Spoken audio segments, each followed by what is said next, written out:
केरल में जिस तरीके से कल एक के बाद एक 3 ब्लास्ट हुए कन्वेंशन सेंटर के अंदर 2000 लोग मौजूद थे और उसमें से अब जो है बताया जा रहा है कि 3 लोगों की मौत हो गई है इस पूरे ब्लास्ट के अंदर और 60 से अधिक लोग घायल हैं। जिस शख्स ने इस ब्लास्ट की जिम्मेदारी ली है उसका नाम है मार्टिन। मार्टिन इसी घर में रहता था, ये तुमलम का इलाका है और इसी घर में बताया जाता है कि जो फर्स्ट फ्लोर है यहां मार्टिन रहता था अपने परिवार के साथ, जहां उसकी पत्नी और उसकी बेटी यहां उसके साथ में रहती थी और उसका बेटा जो है वो बाहर में रहता है, बाहर में पढ़ाई करता है और जो बेटी है वो मार्टिन की आईटी फर्म में काम करती है और पत्नी हाउसवाइफ है। ये भी पता चला है कि जो मार्टिन है वो दुबई गया था, गल्फ कंट्री में गया था और वहां पे वो काम करता था, लेकिन उसके बाद जब वो पहुंचा यहां पे तो उसके बाद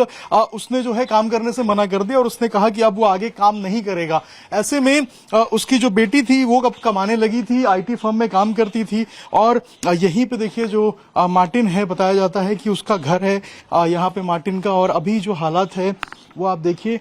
जो दरवाजा है वो अभी आपको बंद दिखाई देगा। दरवाजा पूरी तरीके से मार्टिन के घर का बंद है और यहाँ पे अभी कोई नहीं है। और जिस तरीके से इस पूरे मामले में दुबई कनेक्शन निकल के सामने आया है, गल्फ कनेक्शन निकल के सामने आया है, ऐसे में सुरक्षा एजेंसियां भी उस बात की जो पूछताछ है वो कर रही हैं, क्योंकि मार्टिन जिस तरीके से दुबई में रहा था, गल्फ कंट्री में रहा था, फोरमैन था, वहां काम करता था और उसके बाद भारत में आके इतने बड़े जो ब्लास्ट है उसको अंजाम दिया। ऐसे में कई सवाल हैं जो कि सुरक्षा एजेंसियों के लिए भी जानना काफी ज्यादा अहम है और जरूरी है। ऐसे में लगातार सुरक्षा एजेंसियां मार्टिन से पूछताछ कर रही हैं, जांच कर रही हैं, चाहे एनआईए हो, एनएसजी हो, कि आखिर जो ये पूरा का पूरा ब्लास्ट है इसमें और मार्टिन की मदद के लिए कौन कौन शख्स शामिल है, कौन कौन लोग मिले हुए हैं और किस तरीके से इस पूरे ब्लास्ट को अंजाम दिया गया। कल बताया जा रहा है कि सुबह तड़के 5 बजे मार्टिन अपने घर से निकला था और नीचे उसकी एक इसी तरीके से एक बाइक थी, स्कूटी थी जिसको लेकर वो निकला था और उसके बाद